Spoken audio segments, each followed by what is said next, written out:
நம்ம சீமான் தம்பிகள் இப்படிதான் பொதுவா பேசுவாங்க. அப்படி பேசி பேசி கலப்பி வச்சிருக்கிறாங்க. ஏன் ஔவையார் படிக்கலையா, வள்ளுவர் படிக்கலையா, கம்பர் படிக்கிறவங்க கதை விடுவாங்க. அவங்க காலம் வேற, அவங்க படிச்ச விஷயங்கள் வேற. ஒரு 2% ஓட்டு வச்சிருக்கக்கூடிய ஒரு கட்சி 45% ஓட்டு வச்சிருக்க ஒரு கட்சி இழுத்து கொண்டாந்து நீ என் கூட கூட்டணி, நாங்க 2 பேரும் கூட்டணி சேர்ந்து தமிழ்நாட்டை கைப்பற்ற போறோம்னு சொல்றான்னா நம்ம தமிழ்நாட்டு நிலைமை என்ன, அதிமுக நிலைமை என்ன? இங்க 8ஆம் கிளாஸ் புள்ள, அந்த புள்ள தீட்டு பெற்று வச்சு பரீட்சை எழுதுறதுக்கு வாசப்படியில் உட்கார வச்சு எழுத வச்சானுங்க. முட்டா பயிலுது. அவனெல்லாம் பள்ளிக்கூடம் நடத்துறதுக்கு தகுதியே இல்லாதவங்க. அறிவியலை ஒழுங்கா படிச்சிருந்தா உடம்புல இருந்து வெளியேறக்கூடிய ஒரு கழிவு வெளியேறா என்னடா தீட்டு வரும்? ஏன் தின காலையில நீ வந்து ஒண்ணுக்கு போறது இல்லையா, மலம் போறது இல்லையா? அதெல்லாம் தீட்டு கிடையாது, அதெல்லாம் கழிவு கிடையாதா? அதனால இந்துக்கள் இந்துக்கள் இந்துக்கள் குஜராத்ல வந்தவனெல்லாம் நாங்க எங்காடு எங்க கூடவே இருந்து எங்களுக்காக செத்து எங்களுக்காக இந்த மண்ணோட மண்ணாகி போனவன் வேற ஒருத்தனா? இந்த அயோக்கியத்தனத்தை யார் கேட்கறது? நீங்க தான் கேட்கணும். எப்படி கேட்கணும்? மேற்பதனால இயக்கத்தை சேர்ந்து கேட்க வேண்டும். டெல்லியில இருந்து வர்றாங்க, வந்து காமராஜர் சிலைக்கு மாலை போடுறானுங்க, முத்துராமலிங்க தேவர் சிலைக்கு மாலை போடுறானுங்க, எம்ஜிஆர் சிலைக்கு மாலை போடுறானுங்க. Kamarajar Congress கட்சிக்காரரு, Muthuramalinga Thevar forward black கட்சிக்காரரு, MGR AIADMK கட்சிக்காரரு. ஏன்னா உன் கட்சி ஒரு தலைவன் கூட மாடா இல்ல. தமிழ்நாட்டில் முதலாக மோடிக்கு கரும்பு கொடி காட்டிய அமைப்பு மேற்பதனால இயக்கம். அன்றையிலிருந்து போன வாரம் அவர் மதுரை ராமேஸ்வரம் வந்த வரை அவர் மாப்பிள்ளை என்ன வரவேற்பு கொடுப்போமா, கரும்பு கொடுக்கிற வரவேற்பு கொடுப்பதுதான் மேற்பதவிகளை கொடுக்கிற வழக்கம். பூணல் போட்டா சாமி பக்கத்துல இருந்து பார்க்கலாம், எட்ட நின்று பார்க்கலாம். பூணல் போல சூத்திர போய் அங்க போய் நில்லு.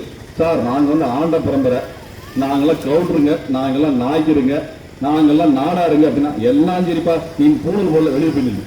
பிஜேபி காரனை பாத்தீங்கன்னா வட இந்தியாவில் போய் மசூதி முன்னாடி நின்று போய் ஜெய் ஸ்ரீராம் ஜெய் ஸ்ரீராம் சொல்லி குடிச்சிட்டு இருக்கான். இந்த குரங்கு குடிக்கிற மாதிரியே குடிக்கிற வேலை. வடநாடு முழுவதும் குரங்கா மாறிட்டு இருக்காங்க. கடவுள் இல்லைன்னு சொன்னவன் கடவுள் கும்புற மசூதியை இடிக்கல, கடவுள் இருக்குன்னு சொல்றவன் தான் மசூதி போயிடுச்சான்.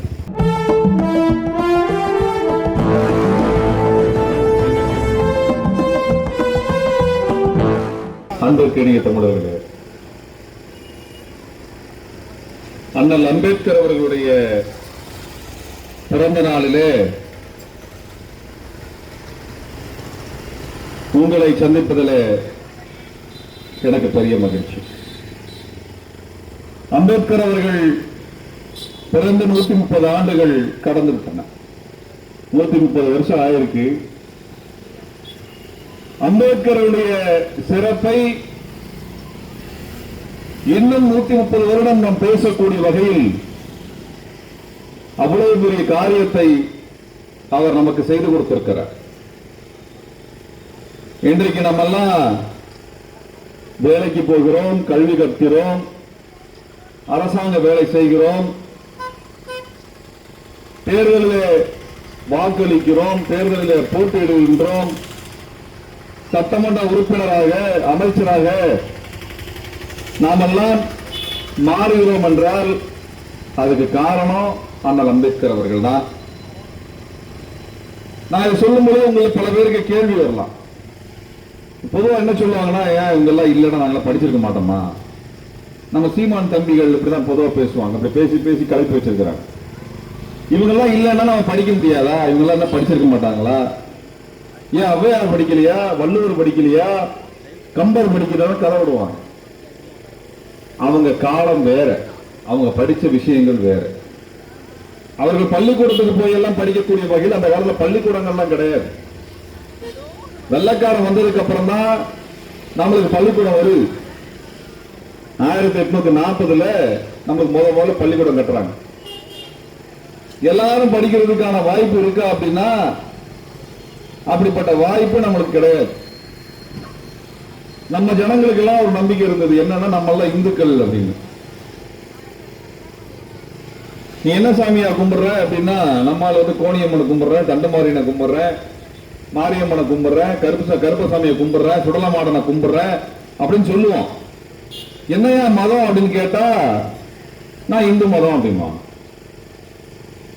ஆனா அவங்க தாத்தாவை போய் கேட்டு பாருங்க, அவங்களுக்கு முன்னாடி வயசானவங்க யாராவது இருந்தாங்கன்னா கேட்டு பாருங்க, அவங்க இந்து மதம் சொல்ல மாட்டாங்க. அவங்க காலத்தில் இந்து மதம் வார்த்தை எல்லாம் யாருக்கும் தெரியாது. நாங்க சிவனை கும்பிடுவோம், விஷ்ணுவை கும்பிடுவோம் இப்படின்னு சொல்றத தவிர வேற சொல்ல மாட்டாங்க. அவங்க சிவனை கும்பிட்டு இருக்காங்க, விஷ்ணுவை கும்பிட்டு இருக்கிறாங்க. அதுக்கு என்ன அந்த சாமிக்கெல்லாம் பேர் வைக்கிறதோட சரிய ஒழிய மதத்துக்கு என்ன பேர்லாம் கிடையாது. இந்து மதம் அப்படின்னு நம்ம பார்க்கிறது என்ன மதம் அப்படின்னா, இந்த ஐயமாருங்க அத பார்ப்பனர்கள் சொல்றாங்க. பார்ப்பனர்கள் அப்படின்னு நம்ம ஆளுக்கு சந்தேகம் வந்துடும், யாரு பார்ப்பனர் அப்படின்னு. இந்த சட்டை போடாம வேஷ்டி மட்டும் கட்டிக்கிட்டு பூணல் போட்டுட்டு போறாங்க பாத்தீங்களா, அவங்க தான் பார்ப்பனர்கள். நம்மளுக்கு புரியாம மந்திரம் சொல்றாங்க பாத்தீங்களா, அவங்க தான் பார்ப்பனர்கள். வேதம் சொல்றேன்னு சொல்றாங்க பாத்தீங்களா, அவர்கள் தான் பார்ப்பனர்கள். அவர்களுடைய மதம் தான் இந்து மதம். அவங்க கும்பிடுற முறையும் நம்ம கும்பிடுற முறையும் ஒண்ணு கிடையாது. அவங்க சாமியும் நம்ம சாமியும் ஒண்ணு கிடையாது. அவங்க சாப்பிடுற முறையும் நம்ம சாப்பிடுற முறையும் ஒண்ணு கிடையாது. அவங்க போடுற சட்ட முறையும் நம்ம போடுற சட்டமன்ற முறையும் ஒண்ணு கிடையாது. வேட்டி கட்டுற முறையும் ஒண்ணு கிடையாது. ரெண்டு வேற வேறையா இருந்தது. ரெண்டு வேற வேற. நம்ம சாமிக்கு நம்ம என்ன சாப்பிடுறோமோ அதான் படையல் போடுவோம். கிடா வெட்டுவோம். சாமிக்கு படையல் போடுறப்ப சாராயத்தில் படையல் போடுற சாமி எல்லாம் இருக்குது. சுருட்டு படையல் வைக்கிற சாமி எல்லாம் இருக்குது. கிடா வெட்டாம கறி விருந்து இல்லாம நம்ம சாமி கும்பிடுறது வழக்கம் கிடையாது. ஆனா பார்ப்பனர்களுக்கு அந்த கதையே கிடையாது. அவங்க கதை வேற, நம்ம கதை வேற. அப்ப ரெண்டும் வேற வேற. நம்ம மாரியம்மன் கோயில்ல ஐயர் பூஜை பண்ண மாட்டாரு. ஐயர் பூஜை கிடையாது. பூசாரி தான் பூஜை பண்ணுவார். பூசாரி வேற, ஐயர் வேற, ரெண்டு வேற வேற. பூசாரி நம்ம ஆள் மாதிரி இருப்பாரு. வேட்டியை கட்டு துண்டை இடுப்புல கட்டினா பூசாரி, தோல்ல போட்டா தொழிலாளி. அப்படிதான் நம்ம பூசாரி எல்லாம் இருப்பார். நம்ம முறை வேற, அவன் முறை வேற. அவன் பார்த்தா நம்ம மட்டும் இந்து மதம் சொல்லிட்டு இருந்தா நம்மள மைனாரிட்டியா மாறிடுவோம். இந்த மக்களையும் இந்த ஜனங்களை சேர்த்துக்கிட்டோம்னா நம்ம மெஜாரிட்டியா மாறிடுவோம்னு சொல்லி எல்லாத்துக்கும் இந்து மதம் பேர் வச்சுட்டாங்க. நம்மளும் நம்ம எல்லாம் இந்து நினைச்சிட்டு உட்காந்துட்டோம். வாரத்துல 7 நாள் கறி சாப்பாடு சாப்பிடுறவங்க நம்ம. அசைவம் சாப்பிடுறதுனால நம்ம 7 நாள் வாய்ப்பு கிடையாது, 7 நாள் சாப்பிடுவோம். நம்மளுக்கு தடையெல்லாம் கிடையாது. கல்யாணத்துக்கு கறி விருந்து போடுவோம், தடையெல்லாம் கிடையாது. நல்ல நாள் கெட்ட நாள்லாம் கிடையாது. கறி எடுத்தா நல்ல நாள், கறி இல்லாத நாள் கெட்ட நாள், அவ்வளவுதான். கறி சோறுனா நல்ல நாள், அவ்வளவுதான். இதான் நம்ம வழக்கம். ஆனா இவன் வந்ததுக்கு அப்புறம் அஷ்டமிங்கிறான், நவமிங்கிறான், அமாவாசைங்கிறான், பௌர்ணமிங்கிறான், சனிக்கிழமைங்கிறான், வெள்ளிக்கிழமைங்கிறான், ஞாயிற்றுக்கிழமைக்கு கும்பிடலாம், கும்பிட போற சமயத்துல சாப்பிடாதங்கிறான். என்னடா உனக்கு பிரச்சனை? அசைவம் சாப்பிட்டா சாமிக்கு தீட்டாயிருமா? முதல்ல உடம்புல ஒத்துக்கல அப்படின்னா அந்த சாப்பாடு சாப்பிடாம இருக்கிறதுக்கு மரியாதை இருக்கு. உடம்பு ஒத்துக்குது, குடல் ஜீரணம் பண்ணுது, உனக்கு என்ன பிரச்சனை? சாமி சொல்லிச்சா? சாமி சொல்லிச்சா? அது கிருஷ்ண பகவான் கும்பிடுறீங்க. கிருஷ்ண பகவான் என்ன பண்ணாரு? ஆடு மாடு மேய்ச்சிட்டு இருந்தார். அதானே? அதனால கோவர்த்தனகிரி மலையை எடுத்து இந்திரன் பெய்கின்ற அந்த மலையை தடுத்து நிறுத்தி கால்நடைகளை காப்பாற்றிய கிருஷ்ண பகவான் யாரு? அவர் ஆடு மாடு மேய்க்கக்கூடிய சமூகத்தினுடைய பிரதிநிதியாக வந்தவர். அவர்தான் கிருஷ்ண பகவான். அவங்க என்ன சாப்பிட்டிருப்பாங்க? என்ன சாப்பிட்டிருப்பாங்க? ஆடு சாப்பிடுறத சாப்பிட்டிருப்பாங்க. ஆட்டை சாப்பிடுறதுக்கு தான் ஆடு வளர்த்துட்டு இருக்கிறார். அவர் ஆடு வளர்த்து சிங்கத்துக்கு குளிக்க விடுறதுக்காக வந்து ஆடு மாடு வளர்த்தாங்க. ஆடு அவங்க சாப்பிடுறதுக்காக வளர்த்தாங்க. ஆடு சாப்பிடுறதுக்கு கிருஷ்ண பகவான் வரல. இந்த அசைவம் சாப்பிட்டாலும் அசுத்தம், கெட்டது, தீட்டு அப்படின்னு நம்ம மண்டைய கழுவுறானே, எதுக்குது?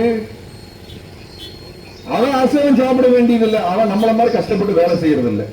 செய்யறான். அவன் கொத்தனார் வேலை செய்யறானா, கம்பத்துல ஏறானா, பில்டிங் கட்டுறானா, மரம் வெட்டுறானா, வண்டி ஓட்டுறானா, எதையாவது செய்யறானாயா? அவன் ஒண்ணும் செய்யறது இல்லை. அப்ப அவனுக்கு எதுக்கு கரிசோறு? சும்மா உட்காந்து மந்திரம் சொல்றதுக்கு எதுக்கு கரிசோறு? தயிர் சோறு தின்னு வயிறு பான மாதிரி ஆகி போச்சு. கரிசோறு தின்னு என்னத்துக்கு ஆயிரும்? அப்ப அவனுக்கு கரிசோறு தேவையில்லை, உனக்கு தேவை, நமக்கு தேவை. நம்ம வேலை செய்யறோம். இந்த ரோடு நம்ம தான் போட்டோம், கம்பம் நம்ம தான் நட்டுருக்கோம், இந்த வீடு நம்ம தான் கட்டி இருக்கிறோம், இந்த லைட் நம்ம தான் போடுறோம், எல்லாம் மரத்தை நடுறோம், மரத்தை தூக்குறோம், வெட்டுறோம், எல்லா வேலையும் நம்ம தான் பார்க்கறோம். நம்மளுக்கு வலு வேணும், உடம்புல சக்தி வேணும். அப்ப அதுக்கு நம்ம சாப்பிட்டுதான், நல்லா சாப்பிட்டுதான் ஆகணும். அவன் நம்மள வேலை வாங்குறான், அவனுக்கு தேவையில்லை. இப்ப என்னன்னா வாரத்துல 5 நாள் கறி சோறு திங்கிறது இல்ல, அதுக்கு சஷ்டி விரதம் அதுன்னு சொல்லிட்டு உட்கார்ந்து இருக்கிறானுங்க. இப்படி இருந்தா என்னைக்கு உருப்பட போற நீங்க? என்னைக்கு உருப்பட போற? அவன் ஏன் அதை செய்யறான் அப்படின்னா அவனுக்கு ஒரு தேவை இருக்கு, அவனுக்கு ஒரு தேவை இருக்கு. இப்ப வட இந்தியால பாத்தீங்கன்னா மாட்டுக்கறி திங்கக்கூடாதுன்னு சட்டம் கொண்டு வந்துட்டான். அவனுக்கு என்ன பிடிக்குதோ அவன் சாப்பிட்டு போறான். உனக்கு பிடிக்கல நீ சோறு திங்காத, கறி திங்காத, மாட்டுக்கறி திங்காத, ஆட்டுக்கறி திங்காத, கோழி திங்காத. உன்னை யாரு கேட்டா? இவன் சட்டம் போடுறான். ஆனா உலகத்திலேயே மாட்டுக்கறி அதிகமா ஏற்றுமதி பண்றது யாரானா வடநாட்டம் தான் பண்ணிட்டு இருக்கிறான். வடநாட்டாமா உலகத்திலே அதிகமா மாட்டுக்கறி ஏற்றுமதி பண்ணிட்டு இருக்கிறான். ஆனா நம்ம சாப்பிடக்கூடாதாமா. அவ இந்த மாதிரி நம்மளுக்கு சம்பந்தம் இல்லாத விஷயங்களை நம்ம தலைக்குள்ள போட்டுட்டு இருக்கிறான். நம்மளெல்லாம் இந்துங்கிறான். எல்லா கோயிலுக்கும் நம்மளால போயிட முடியுதா? இங்க சுத்தி இருக்கக்கூடிய கோயில் 1000 கோயில் இருக்குது, எல்லா கோயிலுக்கும் நம்மளால போக முடியுமா? போறது விடுறாங்களா? நம்மள சாமி கும்பிட முடியுமா? சாமிக்கு பூஜை பண்ணிட முடியுமா? இப்படி எதுவுமே இல்லாம வச்சிருக்கிறானே. இப்ப நீங்க முஸ்லீம்களை திட்டுறான், பாயங்களை திட்டிட்டு இருக்கிறான் பிஜேபி காரன். நம்ம என்ன கேட்கிறோம்னா, பாயங்கள்ல இந்த ஜாதிக்காரன் இந்த இடத்துல நின்று கும்பிடணும், இந்த ஜாதிக்காரன் இந்த இடத்துல நின்று தொழுகை செய்யணும், ஏதாவது பிரிச்சு வச்சிருக்கிறாங்களா? அங்க உள்ள இமாம் இருக்கிறாரு, அதை போய் கேளுங்க, எந்த ஜாதிக்காரர் இமாம் ஆகலாம்னு கேட்டு பாருங்க, காது மேல அடிப்பாரு. எங்க மதத்துல ஜாதி கிடையாது, எங்க மதத்துல ஜாதி கிடையாதுன்னு அவர் சொல்லுவார். யாரு வேணா நம்பிக்கை இருந்ததுன்னா இமாம் ஆகலாம் அவர் சொல்லுவார். கிறிஸ்தவ மதத்துல போய் கேளுங்க, அவங்களுக்கு எந்த பிரச்சனையும் கிடையாது. எந்த மதத்துல ஜாதியை வச்சுட்டு கோயிலுக்குள்ள போகலாம், கோயிலுக்குள்ள போக வேண்டாம், யாரு பூசாரி ஆகலாம், யாரு பூசாரி ஆகக்கூடாதுன்னு சொல்றான் நம்ம மதத்துல சொல்லிட்டு இருக்கிறான், இந்து மதத்துல சொல்லிட்டு இருக்கிறான். அப்ப இன்னைக்கு நல்லா படிச்சிருக்கிறோம், ராக்கெட் எல்லாம் விடுறோம், பெரிய ராணுவம் எல்லாம் வச்சிருக்கிறோம், கம்ப்யூட்டர் எல்லாம் வச்சிருக்கிறோம், அமெரிக்காவெல்லாம் போறோம், விமானம் எல்லாம் ஓட்டுறோம், எல்லாம் பண்றோம், எல்லா இடத்துக்கும் போக முடியுது. கோயில் கருவறைக்குள்ள போக முடியுதா? போனா என்னையா பிரச்சனை? போன என்ன ஆயிரும்? ஜாமிக்கு என்ன ஆயிரும்? இது யாராவது கேட்டிருக்கோமா? நானும் சாமி கும்பிடுறேன், நீயே சாமி கும்பிடுற, எல்லாரும் தான் சாமி, எல்லாத்துக்கும் சாமி சமம் சொல்ற, தூணிலும் இருப்பார் துரும்பிலும் இருப்பார் அப்படிங்கிற. அப்புறம் என்ன உள்ள போய் கும்பிட என்ன பிரச்சனை உனக்கு? என்ன பிரச்சனை? ஏன் கோயிலுக்குள்ளார கருவறைக்குள்ளார நம்ம ஆளுக சாமி கும்பிட போகக்கூடாது? ஏன் நம்ம பூஜை பண்ணக்கூடாது? அதுக்கு காரணம் சொல்லுது, அது காரணம் சொல்லுது. இது வரைக்கும் எவனாவது காரணம் சொன்னானா? நம்ம ஆளுங்க ஏன் உள்ள போகக்கூடாது? நம்ம உள்ள போகக்கூடாது, நம்ம எல்லாம் தீட்டுங்க, நம்மளை தீட்டா வச்சது யாரு? இந்த சாமி தானே. அப்ப நம்ம சாமியை பார்த்து கேள்வி கேட்போமா இல்லையா? அதத்தான் அண்ணல் அம்பேத்கர் கேள்வி கேட்கிறார். நம்ம எல்லாம் படிக்க கூடாது. நம்ம ஏதோ படிச்சிருக்கிறோம், நம்ம அப்பாவுக்கு ஓரளவு படிச்சிருக்கிறாங்க, நம்ம தாத்தாக்கள் நம்மளோட கம்மியா படிச்சிருக்கிறாங்க, அதை படிக்காம இருந்திருக்கிறாங்க. ஏன் படிக்காம போனாங்க? இந்து மதத்துல நம்ம படிக்க கூடாதுன்னு எழுதி வச்சிருக்கிறான். மனுஸ்மிருதின்னு வேதம் வச்சிருக்கிறான். அந்த வேதத்துல எழுதி வச்சிருக்கிறான் நம்ம எல்லாம் படிக்க கூடாது அப்படின்னு. அதனாலதான் யாரும் படிக்க போகல. இன்னைக்கு நம்ம என்ன கேட்கிறோம்னா, நம்ம பகுதி இருக்குது தமிழ்நாட்டில் ரொம்ப சிறந்த கல்லூரி நம்ம பிஹெச்டி கல்லூரி, பிஹெச்டி காலேஜ் இல்லைங்களா? நான் சிஐடி காலேஜில் படித்தேன். நான் இங்கே கோபால் நாயுடு ஸ்கூல்ல படித்தேன், அதுக்கப்புறம் சிஐடி காலேஜில் படித்தேன். நான் பிஹெச்டிக்கு நல்ல சிறந்த கல்லூரி. இந்த பகுதியிலிருந்து எத்தனை பிள்ளைங்க பிஹெச்டிக்கு காலேஜுக்கு போயிருக்கு? எத்தனை பிள்ளைங்க போயிருக்கு? இந்த பிள்ளைங்களுக்கு பிஹெச்டிக்கு என்ன இடம் கொடுத்திருக்கிறாங்க? சிஐடி என்ன இடம் கொடுத்திருக்கிறாங்க? நம்ம பிள்ளைங்க ஏன் போக முடியல? எத்தனை பிள்ளைங்க இங்கிருந்து சாப்ட்வேர் இன்ஜினியரா போயிருக்குது? இந்தியாவில இருந்து எல்லா ஊர்ல இருந்து வந்து பிஹெச்டி படிச்சு பெரிய பெரிய கம்பெனில வேலைக்கு போறான், அமெரிக்காவுக்கு போறான், ஆப்பிரிக்காவுக்கு போறான், ஐரோப்பா போறான், எல்லாம் போறான். நம்ம புள்ள போக முடியுதா? நம்ம புள்ள போக முடியுதா? பிஹெச்டி யார் வேலை பார்க்கிறா? கூலி வேலை பார்க்கிறா? நம்ம தான் கூலி வேலை பார்க்கிறோம், நம்ம தான் வேலை பார்க்கிறாங்க, நம்ம எல்லாம் கூலி வேலை பார்க்கிறாங்க. அதை கூட்டுறது, பெருக்கிறது, குப்பை அள்ளுறது, அந்த லேப்ல வேலை பார்க்கறது, எல்லாம் வெள்ளை அடிக்கிறது, கதவை திறக்கிறது, கதவை மூடுறது, பார்க்கிங் பார்க்கறது, எல்லா வேலையும், தண்ணியை திறந்து விடுறது, மூடுறது, எல்லா வேலையும் பார்க்கறது நம்ம ஆளுங்க. ஆனா பிஹெச்டி நம்ம பிள்ளைங்க படிக்கிறதுக்கு இடம் கிடையாது. இன்னைக்கு நேரத்துக்கு இல்ல, 3 தலைமுறை இடம் கிடையாது. அந்த கல்லூரி திறந்து கிட்டத்தட்ட 70 வருஷம் ஆகி போச்சு. சிஐடி திறந்து 70 வருஷம் ஆகி போச்சு. உண்மையா இல்லையா? நான் சொல்லுங்க பாப்போம். இங்க இருக்கிற நம்ம ஆளுங்க இந்த காலேஜ்ல படிக்கிறதுக்கு, இந்த காலேஜ்ல வேலை பார்க்கறாங்க, இவங்க வச்சு மில்லுல தான் வேலை பார்த்திருக்கிறாங்க. இந்த பிள்ளைங்க படிக்கிறது ஒரு 10 சீட்டு 20 சீட்டு ஒதுக்கி வச்சிருந்தா இன்னைக்கு இந்த இடத்துல நம்ம குடும்பங்கள் எப்படி வளர்ந்துருக்கோம், எப்படி வாழ்ந்திருக்கோம்? இன்னைக்கு பொது கக்கூஸ் போய் உட்கார்ந்து கக்கூஸ் பார்க்கணுமா? நம்ம இன்னைக்கு பொது கக்கூஸ் தானே. இப்படிப்பட்ட நிலைமையில வச்சிருக்க ஒரு பொறியியல் கல்லூரி இருக்குது. அப்ப இதையெல்லாம் யார் யோசிக்கிறது, யார் கேட்கிறது? யார் கேட்கிறது? இந்தியாவில் எங்க இருந்தோ வந்தெல்லாம் இங்க படிக்க முடியும். ஆனால் இந்த கல்லூரியோ இந்த பள்ளிக்கூடத்தையோ, சர்வஜனா ஸ்கூல் இருக்குது. சர்வஜனா ஸ்கூலுங்கிறது அந்த பேர் என்னது? சர்வஜனம். சர்வஜனம்னா என்னது? எல்லா ஜாதிக்கார பிள்ளைகளும் படிப்பதற்கான பள்ளிக்கூடம் தான் சர்வஜனம், சர்வஜனா. அதான் ஸ்கூலுக்கு பேரு. அப்பெல்லாம் என்ன அர்த்தம்? எல்லா பிள்ளைகளும் படிப்பதற்கு பள்ளிக்கூடம் அதுக்கு முன்னாடி கிடையாது, அதுக்கு முன்னாடி இல்லைன்னு அர்த்தம். ஏன் அந்த பேர் வச்சா? எல்லாரும் வந்து படிக்கிறாங்க, ஏன் பேர் வச்சா? அதுக்கு முன்னாடி எல்லா பிள்ளைகளும் ஒரு ஸ்கூல்ல படிக்க முடியாதுங்கிற அர்த்தம். இந்த நிலைமையில தான் நம்ம இருக்கோம். அப்ப இந்த பள்ளிக்கூடத்துக்கு பிள்ளைங்க போய் படிக்கிறதுக்கு நம்ம பிள்ளைங்க படிக்க போச்சுன்னா முன்ன பின்னதான் படிக்கும். நம்மளுக்கு படிக்கிறது தெரியலங்கிறனால பள்ளிக்கூடம் போறோம். நல்லா படிக்கிற பிள்ளைகள் எல்லாம் வச்சுதான் பள்ளிக்கூடம் நடத்துவேன், கல்லூரி நடத்துவேன் அப்படின்னா உன் கல்லூரி எதுக்கு? வசதி வாய்ப்பு இல்லாத குழந்தைகள், படிக்கிறதுக்கான சூழல் இல்லாத குழந்தைகள், அந்த குழந்தைகளை எடுத்து படிக்க வச்சு அதுங்களை ஆளாக்குறது தானே நீங்க எல்லாம் காலேஜ் வச்சிருக்கீங்க. ஏன் கேட்கிறோம்? பிஹெச்டி டெக்கையோ சிஐடியோ பத்தி ஏன் கேட்கிறோம்னா, அதன் சொந்த காசு நடக்கல, அரசாங்கம் காசு தருது. அரசாங்கம் காசு தருது. அது கவர்மெண்ட் எய்டட் இன்ஸ்டிடியூஷன். அது கவர்மெண்ட் எய்டட் இன்ஸ்டிடியூஷன். அங்க இருக்க ப்ரொஃபசர்ஸுக்கு அரசாங்கமும் காசு தருது. அரசாங்கத்துக்கு யார் காசு தர்றான்? ஆண்டவனை காசு தர்றான். நீங்களும் நானும் தான் காசு தர்றோம். நீங்களும் நானும் தான் காசு தர்றோம். நம்ம தான் வரி கட்டுறோம். அப்ப இந்த உரிமை எல்லாம் யார் பேசுறது? இதெல்லாம் யார் கேட்கறது? இவங்க வச்சிருக்கக்கூடிய கோயிலுக்கு நுழைய முடியுமா? நுழைய முடியாது. பள்ளிக்கூடத்தில் நுழைய முடியுமா? நுழைய முடியாது. கல்லூரிக்குள்ள நுழைய முடியுமா? நுழைய முடியாதுன்னா அப்புறம் எதுக்கு? நம்மளுக்கான உரிமைகள் என்ன இருக்குது? இப்ப நம்ம என்ன கேட்கிறோம்னா, இந்த பகுதியில் இருக்கக்கூடிய இந்த குழந்தைகள் இவங்களாவது தலையெடுத்து வரட்டும். இவங்களாவது நல்ல பள்ளிக்கூடத்துக்கு போய், நல்ல கல்லூரிக்கு போய், நல்ல வேலைக்கு போய் இந்த குடும்பங்கள் தலைவருக்கட்டும். அப்ப இதையெல்லாம் செய்யறதுக்கே நம்ம இன்னும் முடியல அப்படின்னா 100-150 வருஷத்துக்கு முன்னாடி நம்ம நிலைமை என்ன இருந்திருக்கு? 100-150 வருஷத்துக்கு முன்னாடி நம்மளை என்ன மாதிரி வச்சிருப்பாங்க? அப்படிப்பட்ட இடத்துலதான் எல்லாருக்கும் கல்வி என்பது அடிப்படை உரிமைன்னு சட்டத்தில் எழுதி வைத்தார் அண்ணல் அம்பேத்கர் அவர்கள். எல்லாருக்கும் வேலை. இது கேட்கறதுக்கு இன்னைக்கு ரொம்ப சாதாரணமா இருக்குங்க. என்னப்பா எல்லாருக்கும் வேலை தர, எல்லாரும் வேலை கிடைக்கிறது, என்ன பிரச்சனை? அது என்ன பெரிய சாதனையா கேட்பாங்க. அப்படி இல்ல.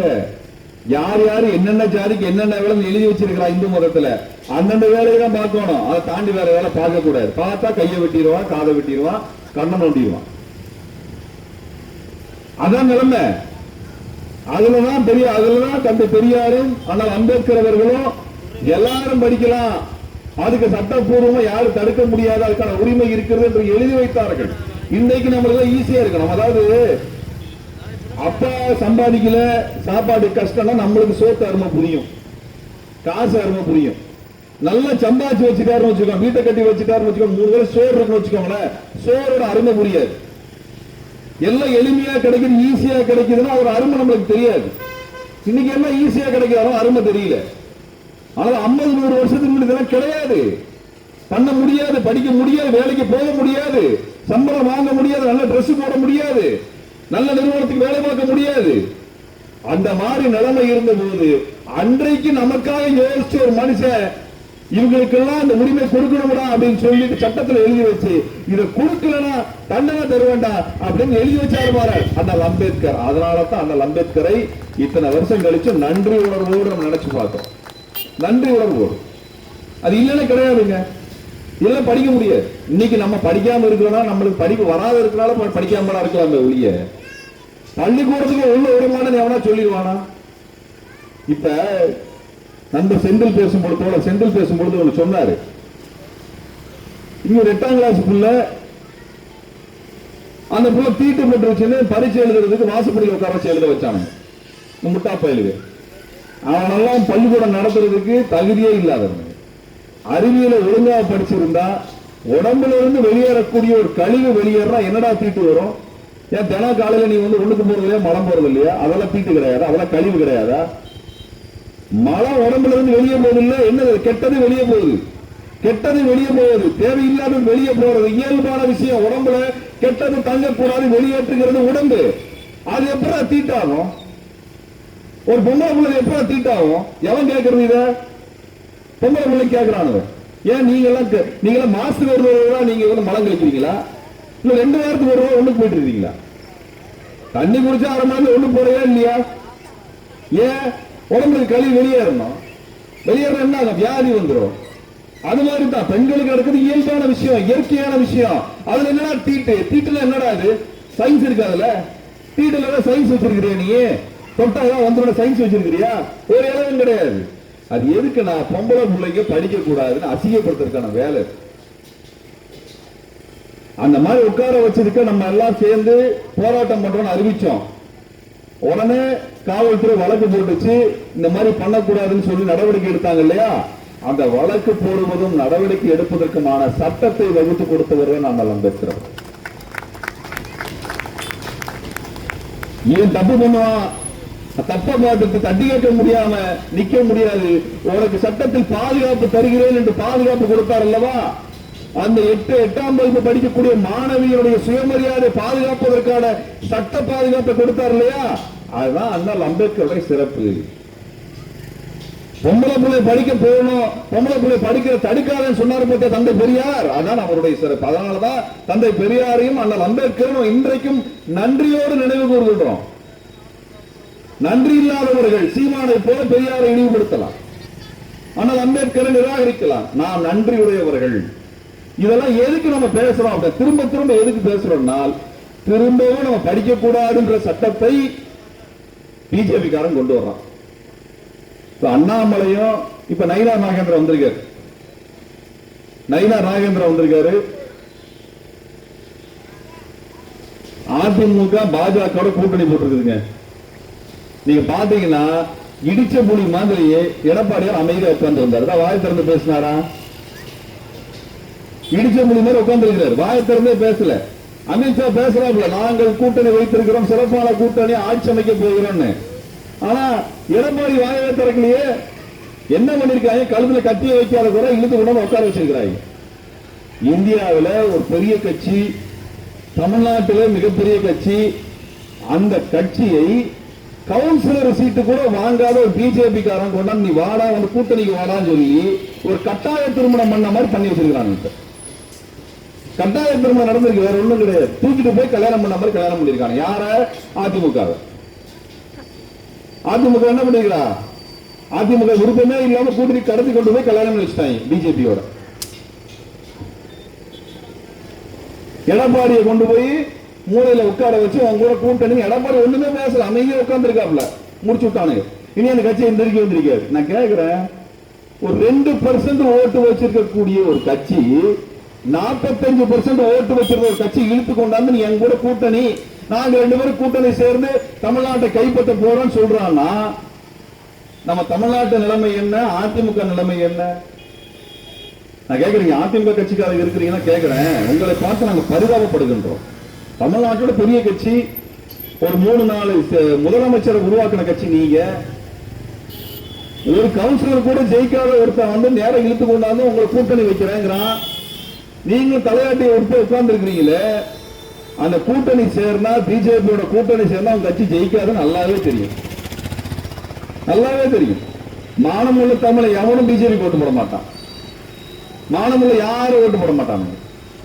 மானம் கட்டவங்க தான் பிஜேபிக்கு ஓட்டு போடுவாங்க நிலைமை உருவாகி போச்சு. ஏன்னா இது வரைக்கும் ஒரு நல்ல வேலையை கூட பிஜேபி நம்மளுக்கு பண்ணதில்லை. அந்த கட்சி 40 வருஷமா இருக்குது தமிழ்நாட்டில். பிஜேபி 40 வருஷமா தமிழ்நாட்டில் இருக்கு. இது வரைக்கும் பிஜேபியில நல்லது பண்ணன அப்படின்னு சொல்லிட்டு பிஜேபி ஒரு கட்சி தலைவனையாவது காமிக்க முடியுமா அவங்கனால? ஒரே ஒரு தலைவர். இப்ப அதிமுக நிறைய தலைவரை காமிக்கலாம், இவங்க எல்லாம் நல்லது பண்ணாங்கன்னு. காங்கிரஸ்ல காமிக்கிறான், கம்யூனிஸ்ட் கட்சியில பெரிய பட்டியலே இருக்கிறது. விடுதலை சிறுத்தைகள் இருக்கிறது, மறுமலர்ச்சி திராவிட முன்னேற்ற கழகத்தில் இருக்கிறது, திராவிட முன்னேற்ற கழகத்தில் இருக்கிறது, ஏன் தேமுதிக இருக்குது. விஜயகாந்த் நாலு சோறு போட்டாருன்னு சொல்றாங்க. பிஜேபி என்னடா பண்ணிருக்காங்க? 40 வருஷமா கட்சி நடத்துறீங்களாடா? 40 வருஷமா கட்சி நடத்துறீங்க. தமிழ்நாட்டுக்கு நல்லது பண்ண உங்க கட்சியில் ஒரு தலைவன் பேரை சொல்றானா ஒருத்தன் பேரும் சொல்ல மாட்டேங்கிறான். டெல்லியில இருந்து வர்றாங்க, வந்து காமராஜர் சிலைக்கு மாலை போடுறானுங்க, முத்துராமலிங்க தேவர் சிலைக்கு மாலை போடுறானுங்க, இப்படி எம்ஜிஆர் சிலைக்கு மாலை போடுறானுங்க. Kamarajar Congress கட்சிக்காரரு, Muthuramalinga Thevar forward black கட்சிக்காரரு, MGR AIADMK கட்சிக்காரரு. ஏன்னா உன் கட்சி ஒரு தலைவன் கூட மாடா இல்ல. இந்த லட்சணத்துல ஒரு கட்சி இருக்குதுங்க. இந்த பிஜேபியை தமிழ்நாட்டில் அம்பலப்படுத்தக்கூடிய அமைப்பு மே 14 இயக்கம். நாங்க மேடையில பேசுறதுக்காக பேசல. மோடியை பிரதமர் வேட்பாளர் அறிவிச்சு அவர் தமிழ்நாட்டுக்கு வரும் பொழுது, பிரதமர் வேட்பாளர் தான், பிரதமர் ஆகல, தேர்தல் நடக்கல, அவர் தமிழ்நாட்டுக்கு வர்றாரு. அப்ப மோடி தமிழ்நாட்டுக்கு வருகின்ற பொழுது, அவர் விமான நிலையத்தில் இறங்கிய பொழுது கருப்பு கொடி காட்டிய அமைப்பு மே 14 இயக்கம். தமிழ்நாட்டில் முதலாக மோடிக்கு கருப்பு கொடி காட்டிய அமைப்பு மே 14 இயக்கம். அன்றையிலிருந்து போன வாரம் அவர் மதுரை ராமேஸ்வரம் வந்த வரை அவர் மாப்பிள்ளை என்ன வரவேற்பு கொடுப்போமா, கருப்பு கொடுக்கிற வரவேற்பு கொடுப்பதுதான் மே 14 இயக்கத்தோட வழக்கம். இதுவரை தமிழ்நாட்டுக்கு வந்த போதெல்லாம் கருப்பு கொடி காட்டிய ஒரே அமைப்பு மே 14 இயக்கம் தான். ஏனென்றால் தமிழ்நாட்டுக்கு யாரு கேடுன்னு நல்லாவே தெரியும். மே 14 இயக்கம், மே 14 இயக்கம் தான் தமிழ்நாட்டில் எதெல்லாம் கெட்ட திட்டங்கள், எதெல்லாம் மோசமான திட்டங்கள், எதெல்லாம் தமிழர்களுக்கு கேடு விளைவிக்கக்கூடியவை என்பதை முதலாக அடையாளப்படுத்துகின்ற அமைப்பு மே 14 அமைப்பு தான். முதல் அமைப்பு மே 14 அமைப்பு தான். நாங்க தான் பண்ணிருக்கிறோம். வேற எந்த கட்சியும் பண்ணது இல்ல, திமுக பண்ணினது இல்ல, அதிமுக பண்ணினது இல்ல, காங்கிரஸ் பண்ணினது இல்ல. மே 14 இயக்கம் தான் தமிழ்நாட்டுக்கு வரக்கூடிய கேடுகளை முதலாக கண்டறிந்து அறிவித்த ஒரே அமைப்பு மே 14 இயக்கம். நாங்க கட்சியார் பார்த்தா கட்சி தான், இயக்கம் பார்த்தா இயக்கம் தான். நீங்க என்ன பேர் வேணா வச்சுக்கோங்க. ஆனால் தமிழ்நாட்டை காவல் காக்கக்கூடிய அமைப்பு மே 14 இயக்கம். தமிழ்நாட்டை காக்கக்கூடிய அமைப்பு. எங்களுக்கு எந்தவித எதிர்பார்ப்பும் இல்லாமல் தமிழ்நாட்டை, தமிழர்களை, தமிழ் மொழியை பாதுகாக்க வேண்டும் என்கின்ற அந்த உணர்வோடு, அந்த நெஞ்சுரத்தோடு இயங்கக்கூடிய ஒற்றை அமைப்பு மே 14 இயக்கம். எங்க இயக்கத்தில் எல்லாரும் உறுப்பினராக வரலாம். யார் வேணா படிச்சிருக்கலாம், படிக்காமல் இருக்கலாம், கூலி வேலை பார்ப்பவராக இருக்கலாம், ஆணாக இருக்கலாம், பெண்ணாக இருக்கலாம், இளைஞர்களாக இருக்கலாம், மாணவர்களாக இருக்கலாம், யாராக வேண்டுமானாலும் இருக்கலாம். ஆனால் எங்களுக்கு என்று சில கட்டுப்பாடுகள் இருக்கின்றன. மே 14 இயக்கத்தில் சேர்றதுக்கு சில கட்டுப்பாடுகள் இருக்கிறது. அவர் மது அருந்த கூடாது, புகைப்பிடிக்க கூடாது, சாதி பார்க்க கூடாது, மதம் பார்க்க கூடாது. அவன் தமிழனாய் அனைவரையும் அரவணைக்கக்கூடியவனாக, ஒழுக்கம் மிக்கவனாக, அனைவருக்கும் மரியாதை கொடுக்கக்கூடியவனாக இருக்கக்கூடிய மட்டும்தான் மே 14 இயக்கத்தில் உறுப்பினராக இருக்க முடியும். இந்த மாதிரி ஒரு வரையறையை தமிழ்நாட்டில் எந்த அமைப்பாவது எந்த கட்சியா சொல்ல முடியுமா? எந்த கட்சியா சொல்ல முடியுமா? எங்கள் இயக்கம் சொல்லுகிறது. எங்கள் இயக்கம் சொல்லுகிறது. எங்கள் இயக்கம் ஒரு குடும்பத்தை போல இயங்கிக் கொண்டிருக்கிறது. ஒவ்வொரு தோழனுக்கும் அடுத்த தோழன் தன் சகோதரனை போல, உடன் பிறந்த சகோதரனை போல பாதுகாக்க வேண்டியது, அவருடைய குடும்ப நிகழ்வில் உடன் இருக்க வேண்டியது என்பது கடமை. நட்பின் அடிப்படையில் வரக்கூடிய ஒரு தோழமை உணர்வு அது எங்க அமைப்பில் இருக்கிறது. எங்கள் அமைப்பிலே ஜாதி மதம் கிடையாது, ஆண் பெண் பேதம் கிடையாது, ஏழை பணக்காரன் என்கிற வேறுபாடு கிடையாது, படித்தவன் படிக்காதவன் என்கின்ற மாறுபாடு கிடையாது. எல்லோரும் சமம், எல்லோரும் தமிழர்கள், எல்லோரும் தமிழர். எங்கள் இயக்கம் எத்தனை பேரை படிக்க வைத்திருக்கிறது, எத்தனை இளைஞர்களை கல்லூரிகளை உயர்கல்விக்கு அனுப்பி வைத்திருக்கிறது, எத்தனை பேருக்கான மருத்துவ உதவிகளை செய்திருக்கிறது, சமூக வேலைகளை செய்திருக்கிறது. கஜா புயல் வந்த பொழுது, சென்னையில வெள்ளம் வந்த பொழுது, ஒக்கி புயல் வந்த பொழுது இங்கே களத்தில் இறங்கி மக்களுக்காக போராடியதும், மக்கள் இடிந்த வீடுகளை மீள கட்டமைத்த வேலைகளையும் செய்தவர்கள் மே 14 இயக்க தோழன். நான் சொல்லுவேன், எங்கள் இயக்கத்தினுடைய ஒரு தோழனுடைய வீடு திருத்துறைப்பூண்டி பக்கத்தில் இருக்கக்கூடிய ஒரு கிராமத்தில் அவன் வீடு இடிந்து விட்டது கஜா புயலில். ஆனால் அவன் ஒரத்தாடு பக்கத்தில் ஒரு கிராமத்தை நிர்மாணம் செய்வதற்கு, இடிந்த வீடுகளை திரும்ப கட்டி எழுப்புவதற்கு, இடிந்த சரிந்த கூரைகளை கட்டுவதற்கான வேலைகள் செய்து கொண்டிருக்கிறான். ஆனால் அவன் சொந்த வீடு இடிந்து கிடக்கிறது. அவன் அதை பார்க்கவில்லை. ஆனால் எங்கோ ஏதோ ஒரு மூலையில பாதிக்கப்படக்கூடிய மக்களுக்காக தோழனோடு தோழனாக நின்றவன் தான் மேற்பதற்கு தோழன். யார் யார் வீட்டுக்கோ அவன் போய் உழைத்து அந்த மக்களை பாதுகாக்க வேண்டும் என்று வேலை செய்தான். தன் வீட்டை பார்க்கவில்லை. சுயநலம் அல்ல, சுயநலம் மற்றவன் மேற்பதற்கு தோழன். அப்படிப்பட்ட ஒரு இயக்கத்தை தமிழ்நாட்டில் நீங்கள் பார்த்து விட முடியாது. நாங்கள் இன்றைக்கு நேற்றைக்கு அல்ல, 16 ஆண்டுகளாக தமிழ்நாட்டில் வேலை செய்துட்டு இருக்கிறோம். ஒரு மேற்பதற்கு தோழனுக்கு நான் மே 17 இயக்கம், நாங்கள் நேர்மையானவர்கள், நாங்கள் சமரசம் இல்லாதவர்கள் என்று சொல்லக்கூடிய திமிரு இருக்கும். எங்களுக்கு ஆளுமை இருக்குது. எங்கள் மீது எந்த கரையும் எந்த குற்றச்சாட்டும் எந்த கட்சியும் சொல்ல முடியாது. எங்க மேல எத்தனையோ வழக்கு போட்டாங்க. அதையெல்லாம் நீதிமன்றத்தில் வீழ்த்தி விட்டு வந்து விட்டோம். நீதிமன்றத்தில் வழக்குகள் எல்லாம் பொய் என்று நிரூபித்து வழக்குகளிலிருந்து விடுதலை பெற்று வந்து நிற்கின்றோம். எங்கள் மீது எந்த குற்றச்சாட்டும் சொல்ல முடியாது. நாங்கள் எந்த கல்லுக்குவாரிகாரன்ட்டையோ எந்த மண்ணுக்குவாரிகாரங்கிட்டையோ எந்த சாராய வியாபாரிட்ட காசு வாங்கி அமைப்பு நடத்தவில்லை, கட்சி நடத்தவில்லை. மக்களிடத்தில் பணம் வாங்கி கட்சி நடத்துகின்றோம், இயக்கம் நடத்துகின்றோம். காலை முதல் மாலை வரை நிறுவனத்தில் வேலை செய்யக்கூடிய தோழர்கள் எங்கள் இளைஞர்கள். வேலை முடிந்து வந்ததற்கு பிறகு வீதியில் இறங்கி மக்களுக்காக போராடக்கூடிய எங்கள் இளைஞர்கள். எத்தனை பெரிய காவல்துறை படை வந்து இறங்கினாலும் கூட அஞ்சாமல் பின்வாங்காமல் களத்தில் இருக்கக்கூடிய தோழர்கள் எங்கள் இயக்கத்தோழர். இது போன்ற இயக்கத்தை எங்கே நீங்க பார்க்க முடியாது.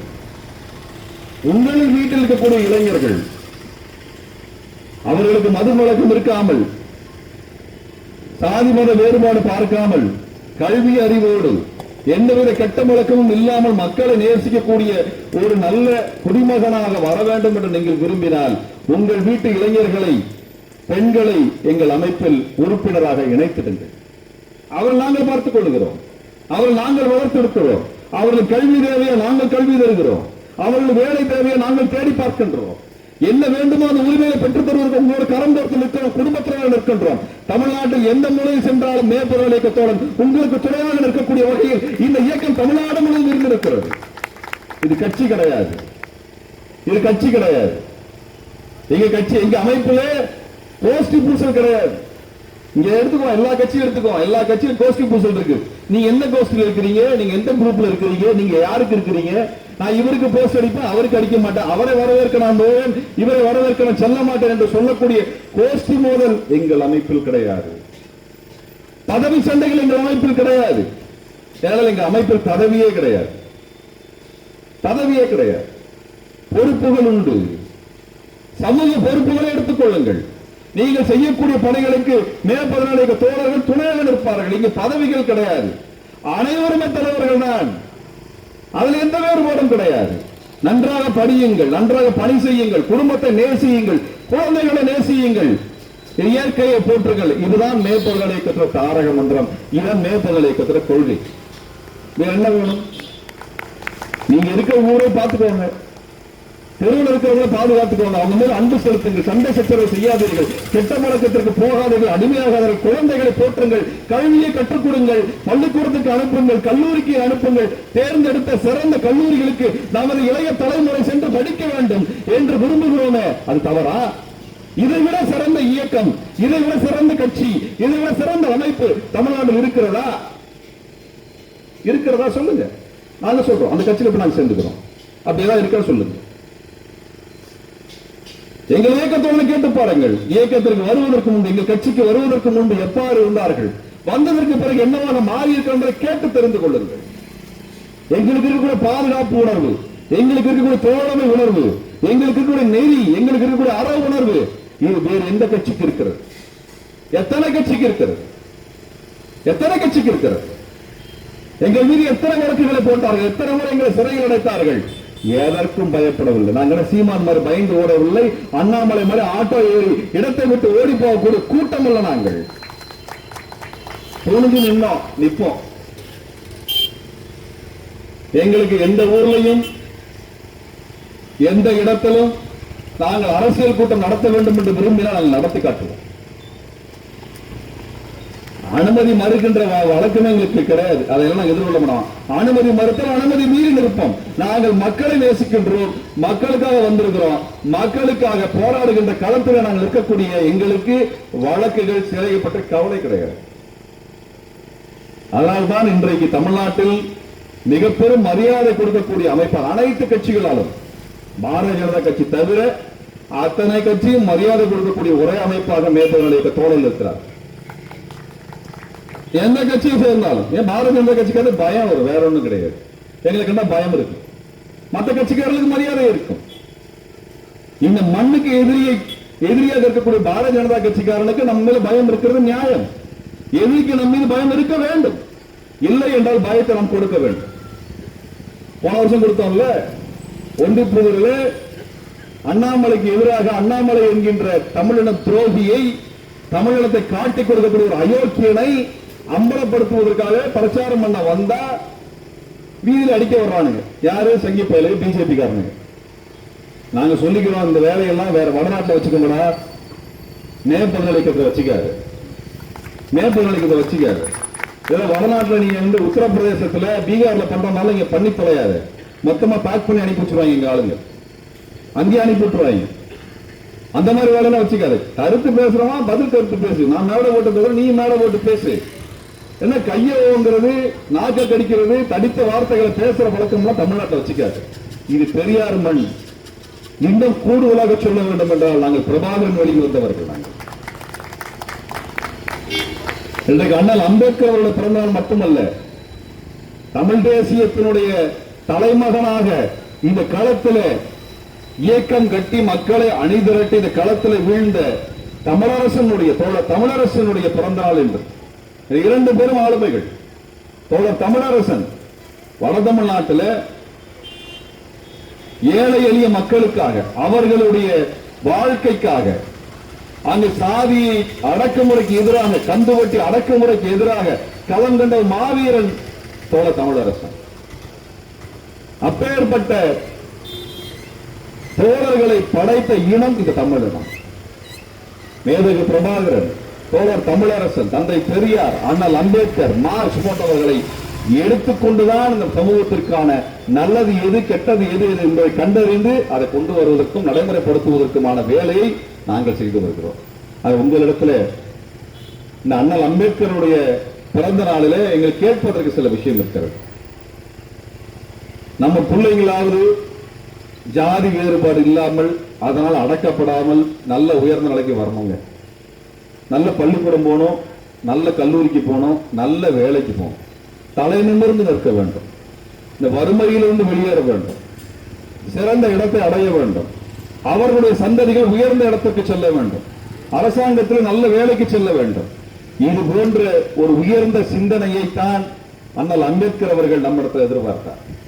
அண்ணல் அம்பேத்கர் அவர்கள் பாத்தீங்கன்னா எல்லா புகைப்படத்திலும் அவரை பற்றியான புகைப்படங்கள் எல்லாம் அனைத்துல பாத்தீங்கன்னா நல்ல அருமையா சட்டை போட்டிருப்பார், பேண்ட் போட்டிருப்பார், கோட்டு சூட்டு போட்டிருப்பார். காரணம் என்ன? நாங்கள் நல்ல உடை உடுத்தக்கூடாது, எங்களை நல்ல விதமாக வைக்கக்கூடாது என்று இந்து மதம் சொன்னது.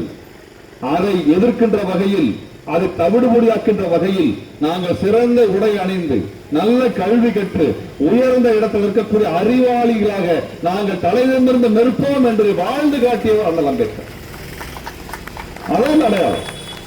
அப்படிதான் இருக்கணும். நம்ம அப்படியே நம்ம இருக்கணும். நெஞ்சை நிமிர்த்தி, அறிவை உயர்த்தி, செழுமையோடு நம்ம பார்த்தாலும் நமக்கு மரியாதை கொடுக்கக்கூடிய வகையிலே எதிரிகள் எவனாக இருந்தாலும் சரி, நம்ம அவமானப்படுத்தக்கூடிய எவனாக இருந்தாலும் சரி, அவன் நம்மை பார்த்து மரியாதை கொடுக்கக்கூடிய உயரத்தில் நம்மை நாம் வைத்துக் கொள்ள வேண்டும். நமது குழந்தைகள் நம்மை விட உயரத்தை எட்ட வேண்டும். அவன் நம்மை விட உயர்ந்த இடத்துக்கு போகணும். அது ரொம்ப முக்கியம். நம்ம தலைமுறை என்னவோ நடந்துருச்சு, அதுக்கு அடுத்த தலைமுறை இன்றைய இளைஞர்கள் உயர்ந்த இடத்துக்கு செல்ல வேண்டும், நல்ல வேலைக்கு செல்ல வேண்டும், நல்ல கல்லூரிக்கு போகணும். ஏதோ ஒரு கல்லூரிக்கு படிக்கிறது அல்ல, சட்டம் படிக்க போறான், என் பையன் லா படிக்க போறான்னா இந்தியாவிலே சிறந்த பல்கலைக்கழகத்திற்கு சென்று படிக்க வேண்டும். அவன், எனது மகன் காமர்ஸ் படிக்கிறான், இன்ஜினியரிங் படிக்கிறான், இந்தியாவில் சிறந்த இன்ஸ்டிடியூட் எதுவோ, எது சிறந்த கல்லூரியோ அந்த கல்லூரிக்கு போகணும்.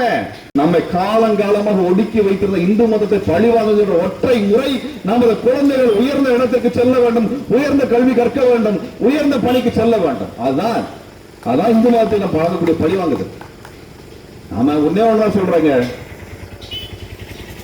தமிழினம் 5000 வருடமாக 10,000 வருடமாக வாழ்கின்ற இனம் என்ற பெருமை பேசுகின்றோம். 5000 வருஷம் 10,000 வருஷமா இருந்தா உழைச்சோம்னா நம்ம ஏன் இன்னும் ஏழையா இருக்கோம்? நம்ம இன்னும் ஏழையா இருக்கிறோம். இந்த 5000 வருடம் 10,000 வருடம் உழைத்த அந்த சொத்து என்ன ஆச்சு, எங்க போச்சு, அவன் எடுத்துட்டு போயிட்டான். அப்ப அதையெல்லாம் யோசித்து பார்த்தோம் என்றால் நாம் உழைக்கலாம், ஆனால் சொத்து சேர்க்கக்கூடாது. நாம் கூலி வேலை பார்க்கலாம், ஆனால் கூலி கேட்கக்கூடாது என்று இந்து மதம் மனித மக்களே எழுதி வைத்ததை சட்டமாக வைத்து நம்மை கூலியற்றவர்களாக, சொத்து அற்றவர்களாக, நமக்கான சொத்துக்களை சேர்க்க முடியாதவர்களாக மாற்றிவிட்டார்கள். அதான் காரணம். மனு தர்மத்தில் எழுதி வச்சு படிச்சு பாருங்க. நாங்க சொல்றதை நீங்க நம்பணுங்கிற அவசியம் இல்லை. மனு தர்மம் தமிழில் இருக்கிறது, தயவு செய்து எடுத்து படித்து பாருங்கள். அதில் எழுதி வச்சிருக்கிறான், நம்ம ஆளுகெல்லாம் படிக்க கூடாது, நம்ம ஆளுங்க நல்ல வேலைக்கு போகக்கூடாது, நம்ம ஆளுங்க குற்றம் பண்ணிவிட்டால் அதற்கு உயர்ந்த தண்டனை தர வேண்டும், அதே குற்றத்தை உயர் ஜாதிக்காரன் செய்து விட்டால் அவனுக்கு தண்டனை இருக்கக்கூடாது என்று எழுதி வைத்திருக்கிறார்கள். அதைத்தான் நடைமுறைப்படுத்தினார்கள். வெள்ளக்காரன் முதல்ல இங்க வந்த போது இந்த மண்ணுக்கு என்ன சட்டம் கொண்டு வருவோம் கேட்ட போது மனு தர்மத்தை கொண்டு போய் கொடுத்திருக்காங்க. அவனுக்கு சமஸ்கிருதம் தெரியல. ஒரு 10 பாபா புடிச்சு வச்சு, அப்ப இது என்னன்னு பார்த்து சொல்லு, இத சட்டத்தை அடிப்படை சட்டத்தை வச்சுக்கோ சொன்னான்.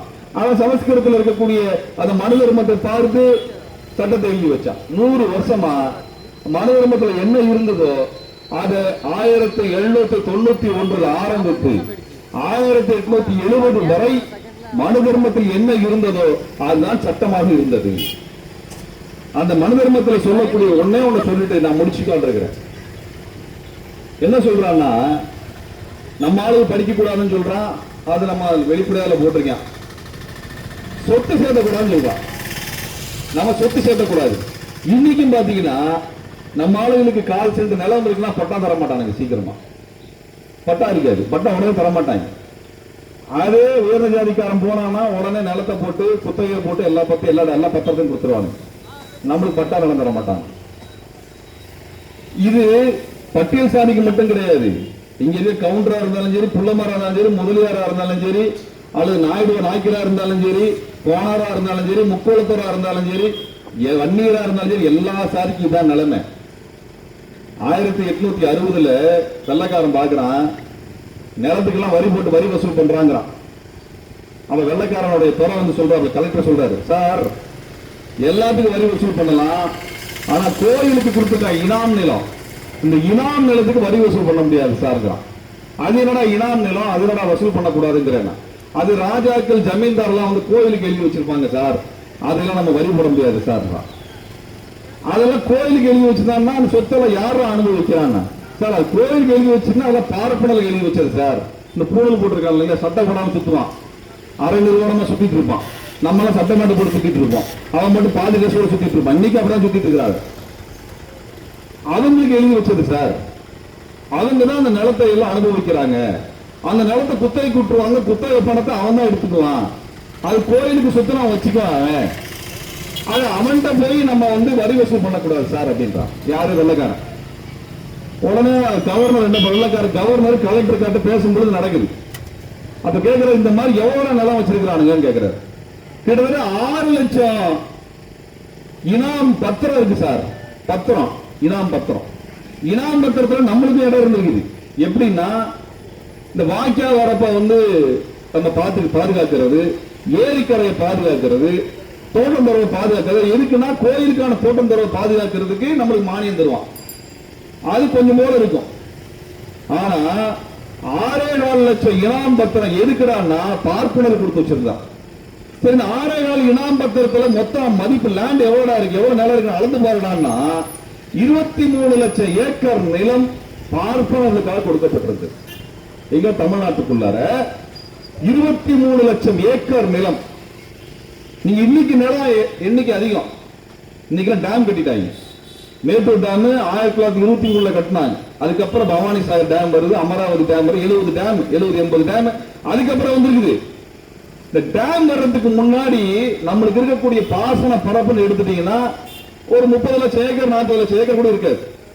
அதுல 60-70% நிலம் யாருக்கு சொந்தம்னா பார்ப்பனர்களுக்கு தான் சொந்தம். அது எப்படி சொந்தம் வச்சிருக்கான்னா, கோயிலுக்கு அந்த நிலம் கொடுக்கப்பட்டு கோயிலுடைய சாவி இவன் கையில் இருக்கும். கோயிலை இவன் கட்டுப்படுத்துவான், கோயில் நிலத்தை கட்டுப்படுத்தும். அப்ப இங்க இருக்கக்கூடிய வன்னியரு, கவுண்டரு, போனாரு, இப்படி இருக்கக்கூடிய ஜாதிகளுக்கு என்னையா வேலைன்னா அந்த நிலத்துல புத்தகம் வாங்கி வேலை செய்யலாம், கூலி வேலை செய்யலாம். அதுல 6ல் 1 பங்கு எடுத்துட்டு 5 பங்கு கொடுத்துருவோம். யாருக்கு? கோயிலுக்கு. கோயிலுக்குன்னா யாருக்கு? பார்ப்பனருக்கு. அவர் என்ன பண்ணுவாரு? இந்த நெல்லெல்லாம் அவிச்சு வித்து வர்ற காசை எடுத்து கோயிலுக்கு பண்றேன்னு சொல்லி என்ன பண்ணுவாரு? தங்க நகை பண்ணுவாரு. பாதி நகை பாக்கிட்டு போயிரு, மீதி நகை சாமிக்கு போயிரு. சாமியா கணக்கு கேட்கும் போது கேட்காது. அதுல எங்க இருக்கும்? கர்ப்ப கிரகத்துல இருக்கும், கருவறையில இருக்கும். அப்ப கருவறைக்குள்ள எவ்வளவு நகை வச்சிருக்கான்னு யாருக்கு தெரியும்? யாரு உள்ள போகணும் அவனுக்கு தெரியும். யாரு உள்ள போகக்கூடாது? நம்ம எல்லாம் உள்ள போகக்கூடாது. இப்ப கர்ப்ப கிரகத்துக்குள்ள கருவறைக்குள்ள நம்ம எல்லாம் ஏன் உள்ள போகக்கூடாதுன்னு கதை புரிஞ்சிருச்சா? இவன் எவ்வளவு நகை பண்ணி வச்சான்ற கணக்கு கிடையாது. ஆனா ஒண்ணு இல்லைங்க, பத்மநாப சாமி கோயில்ல நகை எண்ண ஆரம்பிச்சாங்க. ஒரு 10 வருஷத்துக்கு முன்னாடி நகை எடுத்தாங்க. குடோன்ல பெரிய நகை இருந்தது. எடுத்து என்றான ஒரு நாள் 2 நாள் 1 மாசம் முழுக்க என்னன்னா எவ்வளவு பணம் இருக்கியான்னா ஒட்டுமொத்த இந்தியாவுக்கு பட்ஜெட் போடுறான் இல்லையா, அந்த மாதிரி 2 வருஷ பட்ஜெட் ஒரு கோவில சொத்தா வச்சிருந்தான். எங்க? பத்மநாப சாமி கோவில்ல.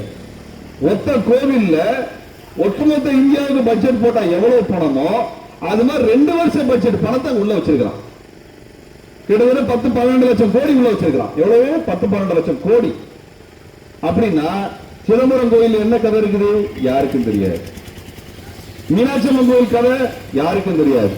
காஞ்சிபுரம் கோயில், திருவண்ணாமலை கோயில், ஐயப்பன் கோயில், திருப்பதி கோயில் ஒரு கதை நமக்கு தெரியாது. அதனாலதான் நம்மளால அங்க போய் பூசாரியா போகக்கூடாது, அர்ச்சனை ஆகக்கூடாது, கருவறைக்கு வந்து தீட்டுங்கிறான். நம்மளால பைத்தியக்கார பயிர் வெளியே நிக்கிறான். அங்க இருக்கக்கூடிய நகையில யார் காசுரா? கோயில் சொத்துல யார் காசு? நீ உழைச்சி நீ குத்தகைக்கு வாங்கி குத்தகைக்கு வாங்காம அடிமையா இருந்து அன்னைக்கு நிலம் வித்தான்னு வச்சுக்கோங்களேன், நிலத்தோட சேர்த்து ஆலையும் விற்பானுங்க. நிலமும் ஆளும் சேர்ந்துதான் கணக்கு. அந்த நிலத்துக்கு இத்தனை குடும்பம் இருக்குது எழுதி கொடுப்பானுங்க. நீங்க இப்ப தாத்தாவை கேட்டு பாருங்க, கதை சொல்லுவாங்க. வெறும் நிலத்தை விற்கிற கதை இல்ல, நிலத்தோட ஆளுங்க விற்பாங்க. அப்படின்னு என்ன அர்த்தம்? நிலத்தை போல மக்களும் மனிதர்களும் அடிமைகளாக விற்கப்பட்டார்கள். ஆடு மாடு மாதிரி வித்திருக்கிறாங்க. இப்படிப்பட்ட கட்டுப்பாடுதான் பார்ப்பனர்கள் கையில் இருந்தது. அந்த பார்ப்பனர்கள் யார்? இங்க இருக்க ஐயங்காரன் சொல்றோமே அவங்கதான். பூணு போட்டிருக்காங்க, அவங்க தான் சொல்றோம். இன்னைக்கு என்ன பண்றான்? அவனதான் வசந்த இடத்துல உட்கார வைக்கணும்னு இந்த பிஜேபி காரன் துடியா துடிக்கிறான். அவன் என்ன கேட்கிறான்? இந்து கோவிலும் இந்துக்களுக்கு கொடுங்க கேட்கிறான். நீதி கட்சி வந்துச்சுங்க 100 வருஷத்துக்கு முன்னாடி பார்த்தாங்க. கோயில பண்ற அட்டுழியத்தெல்லாம் பார்த்துட்டு பொறுக்க முடியாம 25 லட்சம் ஏக்கர் உனக்கு வச்சிருக்கிற, பள்ளிக்கூடத்தில் நீதான் படிக்கிற, ஜட்ஜா போனா நீதான் நீதிபதி ஆகுற, கவர்மெண்ட் வேலைக்கு போனா நீதான் கலெக்டர் ஆகுற, முனிசிபல் ஆகுற, தாசில்தார் ஆகுற, எல்லாத்துக்கும் நீதான் ஆகுற, பள்ளிக்கூடத்துக்கு போனா ஓம் பிள்ளைக்கு தான் படிக்குது. என்னென்ன கதை அப்படின்னு சொல்லிட்டு தான் அவங்க ஆட்சிக்கு வர்றாங்க. பார்ப்பன அல்லாத ஒரு அறிக்கை முதல் இந்தியாவில் கொண்டு வர்றாங்க. எங்க? தமிழ்நாட்டில் கொண்டு வர்றாங்க. அவங்க ஆட்சிக்கு வந்து இந்த கோவில் எல்லாம் இனிமேல் பாப்பானுக்கு சொந்தம் கிடையாதுடா, அரசாங்கத்துக்கு சொந்தமானதான் எடுத்துக்கிறாங்க. இனிமேல் நீ உன் கதையெல்லாம் இங்க வரக்கூடாது, எல்லாமே அரசாங்க கணக்கு வந்துடணும். ஏன்னா உண்டியல்ல போடுற காசு, கோயிலுக்குள்ள இருக்கிற காசு, அங்க கிரீடத்தில் இருக்கிறது, சேவல்ல இருக்கிறது, காதுல கம்மல்ல எல்லாத்தையும் மாட்டி வச்சிருக்காங்க. எல்லா காசுக்கும் கணக்கு கவர்மெண்ட் பார்த்துக்கும். நீ ஒரு கணக்கும் பார்க்க வேணாம், மணியாற்றத்தோடு நிறுத்திக்கொண்டாங்க. அப்படித்தான் இந்து அறநிலையத்துறை என்று வந்தது. அதுக்கப்புறம் தான் மற்ற ஆளுகளை உள்ள வேலை கிடைச்சது. இப்போ நம்ம ஆளுக்கு என்ன வேலை வர்றான்னு நினைக்கிறீங்க?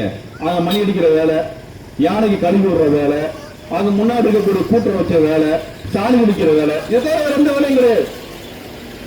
நீங்க கோயிலுக்கு போனா தட்டுல தான் தட்சணை போடுறீங்க. அங்க மணி அடிக்கிறது தட்சணை தர்றீங்களா? அங்க கூட்டுறவர்களுக்கு தட்சணை தர்றீங்களா? எது தர்றது கிடையாது. காசு எங்க கிடைக்குது? தட்டுல இருந்தாதான் கிடைக்கும். அது தட்டுல இப்படி போடணும், அவரு ஊதி தருவாரு, அப்படி தருவாரு. ஏன்னா அவங்க மேல போட்டா தீட்டாயிருமாமா. ஆனா நீ கொடுக்குற காசு தீட்டு கிடையாது, நீ கொடுக்குற காசு தீட்டு கிடையாது, ஆனா நீ தீட்டு. இன்னைக்கும் போய் பாருங்க கோயில் எதாவது வச்சு அப்படி போடுவாங்க, அப்படி தூக்கி எறிவாங்க. நீங்க காசு தூக்கி மூச்சு மேல அடிச்சு பாருங்க, ஒழுங்கா வரும் எல்லாம். நம்மால் இப்படி நீட்டுவாங்க. நீ எதுக்கு இப்படி நீட்டுற? அவனா சாமி? அவன் ஆசாமியா? அவன் சாமி கிடையாது. நீ போய் நின்று கையை நட்டி கூளை கும்பிடு போட்டு நிக்கணும்னா என்ன ஆகுது?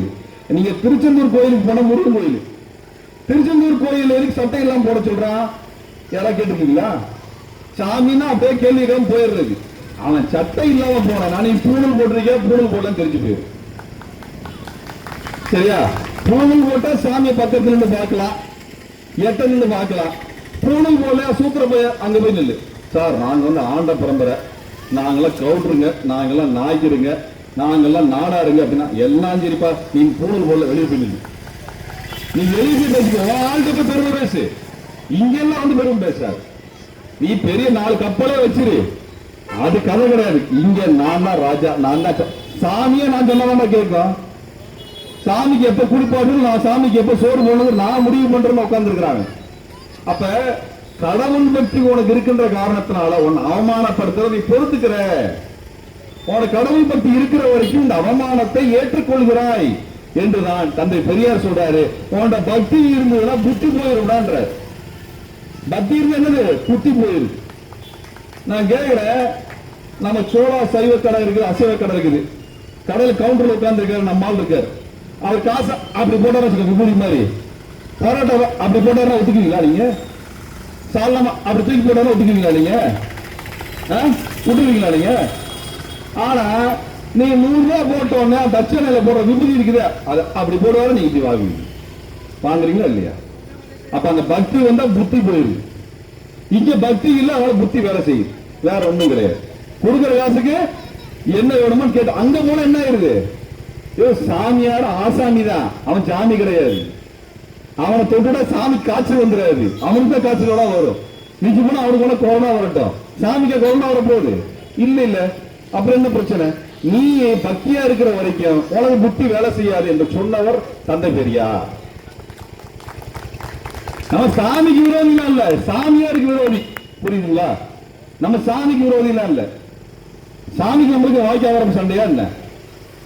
நம்மகிட்ட பணம் வாங்கி ஏமாத்து, நம்ம பணத்தை கொடுத்து ஏமாத்து, நம்ம ஒண்ணும் கிடையாது. அவர் பாட்டுக்கு அவர் பாட்டுல இருக்கிறோம், நம்ம பாட்டுக்கு நம்ம இருக்கிறோம். ஏதாவது பிரச்சனையான அப்ளிகேஷன் போடுறோம், பார்த்து ஏதாவது பண்ணியான்னு சொல்றோம். நம்ம அவர் கேட்கிறார், நான் சும்மா தான் பண்ண முடியாது, லஞ்சம் கொடுங்க கேட்கிறார். நம்ம சாமி லஞ்சம் தானே வாங்குது. இப்போ உனக்கு நான் வந்து இவ்வளவு காசு போடுறேன், இவ்வளவு தட்சணை போடுறேன், முடிய கொடுக்குறேன், நடந்து வர்றேன், அழகு போடுறேன், கோழி தர்றேன், கடா தர்றேன், எல்லாரும் சொல்லி நம்ம என்ன பண்றோம்? அரசாங்கத்தை டீல் பேசுறோம். நம்ம கவர்மெண்ட் கிட்ட டீல் பேசுற மாதிரி யார்கிட்ட? கடவுள் கிட்ட டீல் பேசுறோம். நம்மளுக்கு அரசாங்கம் டீலிங் இருக்குதுங்க. இவர் யார் புரோக்கர் நடுவுல? நம்ம சாமி பேசிக்கிறோம். பார்த்தா மாரியம்மன் என்ன இருக்கு? நமக்குள்ளே வந்துருக்கு. நம்ம சாமியாட ஆரம்பிச்சிடறாங்க. ஆடுறாங்களா இல்லையா? இங்க இருக்கு சாமி, உள்ளே வந்துருக்கு. அவனே என்ன? அது வரைக்கும் வீட்டுல வந்து நீ சாம்பார் ஊத்துனியா, சாப்பாடு ஒழுங்கா போட்டியா, நீ மிளகா ஒழுங்கா அரைச்சு ஊத்துனியா, உப்பு போட்டியா இல்லையான்னு கேட்டான்னா நான் கை கட்டி பார்த்துட்டு இருக்கிறான். பாக்குறானா இல்லையா? அங்க எந்த பிரச்சனையும் இருக்கிறது இல்ல. சாமி வந்தோன்னு என்ன இருக்காப்புல? நம்மாலே பத்தனா மாறிடுறாப்புல, அவங்க சாமியா மாறிடுறாங்க. சாமியை நம்ம மேல இறங்குது. ஆனா ஐயர் மேல ஒரு நாள் சாமி இறங்கினதே கிடையாது. இறங்கிருக்குதா? ஐயர் மேல சாமி இறங்க அவனுக்கு தெரியும். சாமிக்கு தெரியும் யார் மேல இறங்கணும், யார் மேல இறங்கக்கூடாதுன்னு தெரியும். அதனால நம்ம என்ன சொல்றோம்னா, நீங்க எல்லா சாமியான கும்பிட்டுக்கோங்க. உனக்கு மாரியம்மன் பிடிச்சா கும்பிடு, சுரளமாடம் பிடிச்சா கும்பிடு, பெருமாளை பிடிச்சா கும்பிடு, என்ன வேணா கும்பிடு. அடுத்தவன் சாமியை போய் நோன்ற வேலை வச்சுக்க. நீ பெருமாள் கும்பிடுற, ஒரு அல்லாஹ் கும்பிடுறாரு, அவர் பாட்டு கும்பிட்டு இருக்க, நீ பாட்டு கும்பிட்டு இருக்கிற. எதுக்கு அங்கே போய் நோண்டிட்டு இருக்கிற? எதுக்கு நோண்டிட்டு இருக்கிற? பிஜேபி காரனை பாத்தீங்கன்னா வட இந்தியால போய் மசூதி முன்னாடி போய் ஜெய் ஸ்ரீராம் ஜெய் ஸ்ரீராம் சொல்லி குடிச்சிட்டு இருக்கான். இந்த குரங்கு குடிக்கிற மாதிரியே குடிக்கிற வேலை. வடநாடு முறை குரங்கா மாறிட்டு இருக்காங்க. எல்லாம் குரங்காவே மாறிட்டு இருக்காங்க. ஏன் அடுத்தவனை போய் நோண்டி என்னத்தை சாதிக்க போற நீ? எதுக்கு உனக்கு என்ன பிரச்சனை? அவங்க முறையில கும்பிடுறான், நீ உன் முறையில. ஏன் ஏதாவது ஒண்ணு சொல்லுங்க. கடவுள் இல்லைன்னு சொன்னவன் கடவுள் கும்பிட மசூதியை இடிக்கல, கடவுள் இருக்குன்னு சொல்றவன் மசூதி போயிடுச்சான். கடவுள் இல்லைன்னு சொல்ற நாம பிடிச்சிருக்கோமா? என்னைக்காவது ஏதாவது கோயிலை பிடிச்சிருக்கிறோமா? என்னைக்கா தந்தை பெரியார் கோயிலை இடின்னு சொல்லியிருக்கிறாரா? இல்லையே. சாமி இருக்குன்னு சொன்னா அந்த அயோக்கியத்தனத்தை எல்லாம் பண்ணான். இதனாலதான் சொல்றான், தந்தை பெரியார் சொல்லக்கூடியதை படிச்சு பாருங்க. உங்க புத்தி கேட்டுச்சுன்னா அதுல வச்சு பாருங்க. இப்ப எங்க அப்பா பெரியாரிஸ்ட், சாமி கும்பிட மாட்டாரு. எங்க அம்மா பெரியாரிஸ்ட் தான், ஆனா அதிகமா சாமி கும்பிடுவாங்க.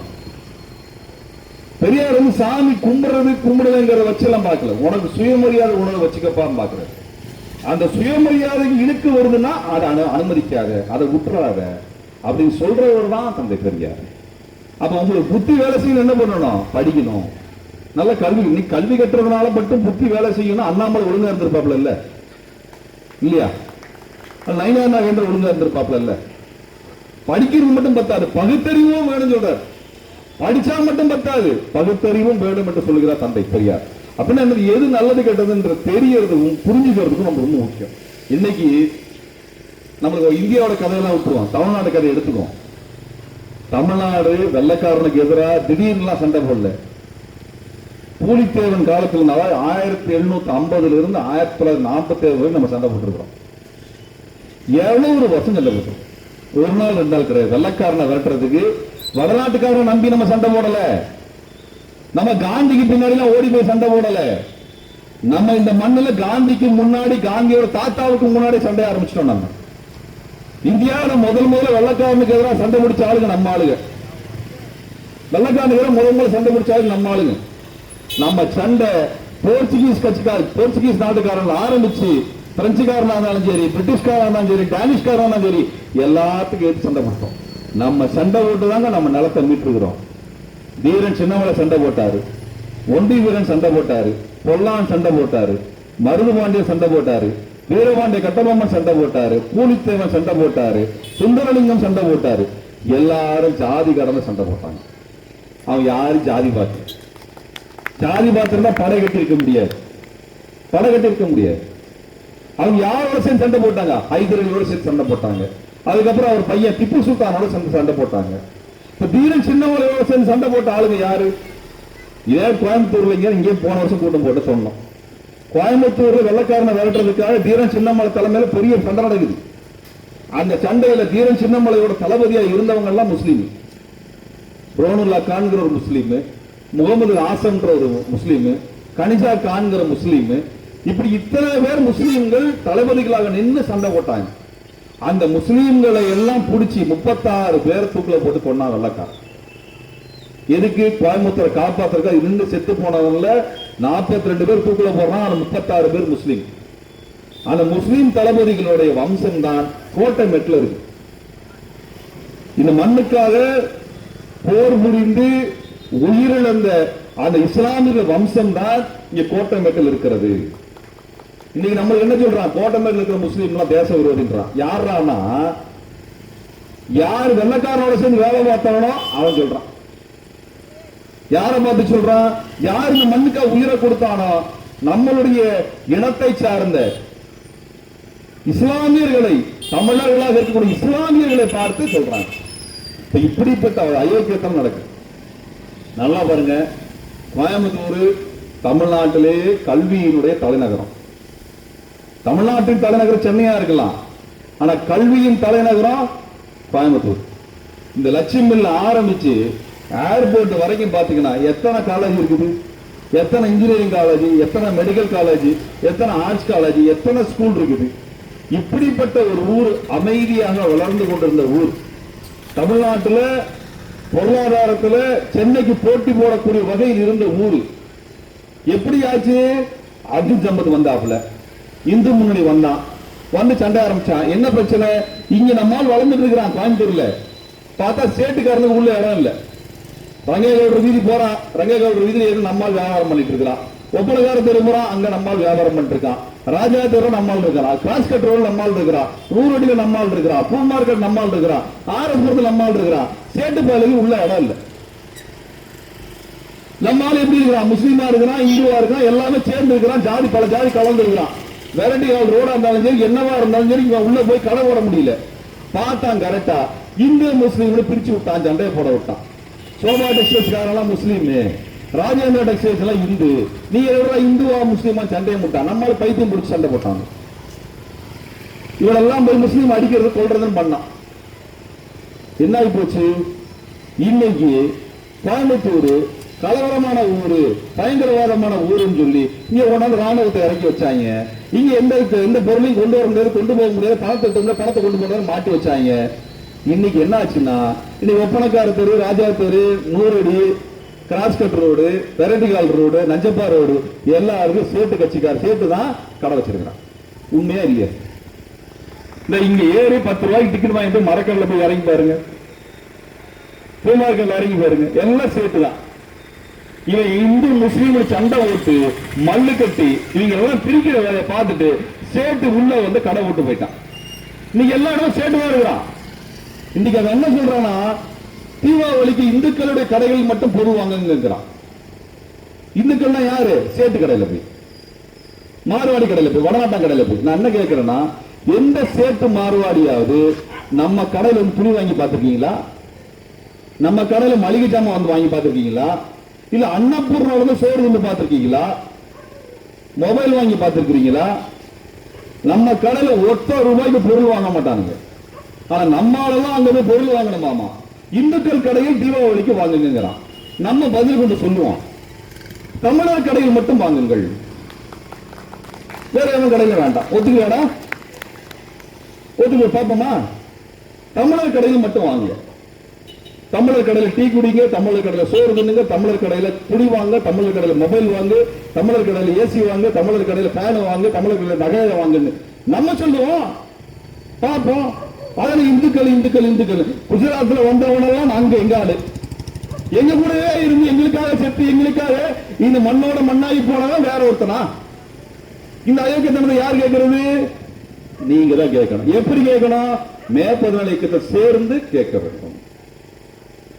எங்களோட சேர்த்துக்கோங்க. அப்பதான் நம்ம 10 பேர் ஒன்னா கேள்வி கேட்க முடியுங்க. 10 பேர் ஒன்னா கேள்வி கேட்க முடியும். இன்னைக்கு ஒண்ணு கொண்டு வந்திருக்கான், நகைக்கடை முழுக்க சேட்டு கையில கொண்டு போயிட்டான். அதுக்கும் தனியா ஜிஎஸ்டி மாதிரி ஒரு நம்பர் கொண்டு வந்துட்டான். அந்த நகைக்கெல்லாம் நம்பர் போட்டு வைக்கணுமாமா. அந்த நம்பர்ல நகையை விற்க முடியாதுட்டான். மோடி சர்க்கார் என்ன பண்ணிட்டான்னா, நீங்க வீட்டுல நகையெல்லாம் வாங்கி தாத்தா நகை, பாட்டி நகை, எங்க அம்மா கொடுத்தது, மாமியார் கொடுத்தது வாங்கி வச்சிருக்கீங்க. அதெல்லாம் வெளியே வரல. எவ்வளவு நகை வச்சிருக்கேன்ற கணக்கு சேட்டுக்கு தெரியல. எந்த சேட்டு குஜராத்ல இருந்து போயிருக்காரு பிரைம் மினிஸ்டர், அந்த சேட்டுக்கு தெரியல. அப்ப என்ன பண்ணிட்டாருன்னா, ஓ நகைக்கெல்லாம் நம்பர் போட்டுக்கோ, ஓ நகைக்கெல்லாம் நம்பர் போட்டு வச்சுக்கோ. அந்த நம்பர் போட்டுனால நகையை விற்க முடியும், வாங்க முடியும் வச்சுக்கோன்ட்டான். HUID number.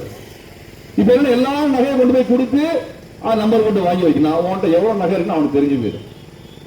அவன் நாளைக்கு பிடிக்கிட்டு போயிடும். அவன்கிட்ட நாளைக்கு பிடிக்கிட்டு போயிடும். மொத்த நகையும் பிடி. எப்படி கருப்பு பணத்தை ஒழிக்க ஏமாத்தானு தெரியுமா? தாய்களுக்கு 10 ரூபாய் பிடிக்கிட்டு போனாலும் தெரியுமா? அந்த மாதிரி கருப்பு பணத்தை ஒழிச்சுட்டேன்னா அப்புறம் என்ன அமலாக்கத்துறை வீடு வீடா போயிட்டு இருக்குது. இதை கருப்பு பணத்தை ஒழிச்சிட்டே இல்ல, அப்புறம் அமலாக்கத்துறை ஊர் முழுக்க ஓடிட்டு இருக்குது. இது யாரு கேட்கறது? நீ கருப்பு பணத்தை ஒழிச்சு செந்தில் பாலாஜி எப்படி கருப்பு பணம் வரும் கேட்கிற? எடப்பாடி எப்படி கருப்பு பணம் வரும்? அப்ப இவன் பண்றது முழுக்க பித்தலாட்டங்க. அண்ணாமலை மாதிரியே பித்தலாட்டம், சீமான் மாதிரியே ஒரு பித்தலாட்டம். இவங்க எல்லாம் ஒன்னா சேர்ந்துருக்கிறாங்க. அப்ப இந்த நகையை முழுக்க எடுக்கிறானுங்க. என்னடான்னு பார்த்தா, தமிழ்நாட்டுல நம்ம ஆளுங்க தங்க வியாபாரம் பண்றாங்க. இப்ப நம்ம ஆளுகளை முழுக்க வெளியேற்றிட்டு சேட்டு கடைகிட்ட கொண்டு போய் தங்க பிசினஸ் கொடுத்துறாங்க. இன்னைக்கு பார்த்தா லலிதா சொல்ற ஒரு மொட்டை வந்து தங்கம் வாங்குறதுல தங்கம் விளம்பரத்துல வந்து பேசிட்டே இருப்பாங்க. டிவியை போட்டாலும் உங்களுக்கு பயமா இருக்கும். மொட்டை வந்து பேசிட்டு தங்கம் வாங்குங்கள் பேசிட்டு இல்லையா? அந்த மொட்டை யாரு? சேட்டு மொட்டை. அவ்வளவு விளம்பரம் வருது, அவ்வளவு செலவு பண்றாங்களே, அவ்வளவு வியாபாரம் நடக்குதுன்னு யாரை கேட்டோமா? அது சேட்டு வந்து இங்க வந்து தமிழர்களுக்கு அவர் வந்து ஊருக்கு வந்து கடை நடத்துறாரு. எல்லா ஊருக்கும் போங்க, எல்லா ஊர்லயும் ஒரு மன்னார்குடிக்கு போனா அங்க ஒரு சேட்டு கடை தான் பெரிய கடை நகை கடை. விருத்தாச்சலம் போனா அங்கதான் சேட்டு கடை பெரிய கடை நகை கடை. எல்லா ஊரும் சேட்டு கடை தான் பெரிய கடையா இருக்கு. எப்படி ஆயிடுச்சு? தமிழால எங்க போனா நம்மளால இன்னும் நகையை போட்டது இல்லையா சேட்டுகள்லாம் வர்றதுக்கு முன்னாடி? அப்ப இப்படிப்பட்ட நிலைமையில நம்ம ஊர் போயிட்டு இருக்குது. இதையெல்லாம் கேள்வி கேட்கணும்னால் நீங்க மே 14 சேர்ந்துதான் கேட்க முடியும்.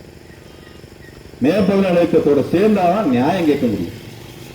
வேற எந்த கட்சியை கேட்கறதா சொல்லுங்க. இதெல்லாம் நீங்க வாங்க, நல்லா வேலை செய்யுங்க. வாரத்தில் ஒரு நாள் இந்த மாதிரி கூட்டத்தை போடுவோம், மக்களுக்கு 4 விஷயம் நல்ல விஷயத்தை எடுத்து சொல்லுவோம். மேலே நீங்களும் பேசுங்க, நியாயத்தை பேசுங்க, மக்களுக்கு நியாயத்தை சொல்லுங்க. மக்களுக்கு ஏதாவது கஷ்டமா உதவி பண்ணுவோம். வெள்ளம் வந்தது, மழை வந்தது, மக்கள் கஷ்டப்படுறோம், உதவி பண்ணுவோம். குழந்தைங்க படிக்க முடியல உதவி பண்ணுவோம். உடம்பு முடியல அதுக்கு என்ன பண்ண முடியுமோ அதுக்கு உதவி பண்றது பார்ப்போம். 4 பேருக்கு உதவி பண்ணுவோம். சாராயம் குடிக்க விடாம நம்ம இளைஞர்களை பாதுகாப்போம். போதைப் பொருள் போகாம இளைஞர்களை பாதுகாப்போம். இதையெல்லாம் செய்யணும் இல்ல? இப்ப நம்ம ஊருக்குள்ளார நம்ம இளைஞர்களை நல்லா படிக்க வைக்கணும், நல்ல வேலைக்கு போகணும், நல்ல வேலை பார்க்கணும், நல்ல பழக்க வழக்கம் இருக்கணும்னால் மே 14 சேர்ந்து நில்லுங்க. எல்லாரும் சேர்ந்து நல்ல தமிழ்நாட்டை, வளமான தமிழ்நாட்டை, உயர்வான தமிழை, வளமிக்க தமிழர்களை படைக்கலான்னு வாங்கன்னு மே 14 அன்போடும் உரிமையோடும் அண்ணல் அம்பேத்கரோட பிறந்த நாளில் கேட்கிறது. வாய்ப்பு கொடுத்த அனைவருக்கும் நன்றி தெரிவித்து விடைபெறுகிறேன். நன்றி, வணக்கம். இலக்கியத்தால் ஒன்றுபட்டு உறுதி கொண்ட மக்களே வரலாற்றை படைப்பார்கள்.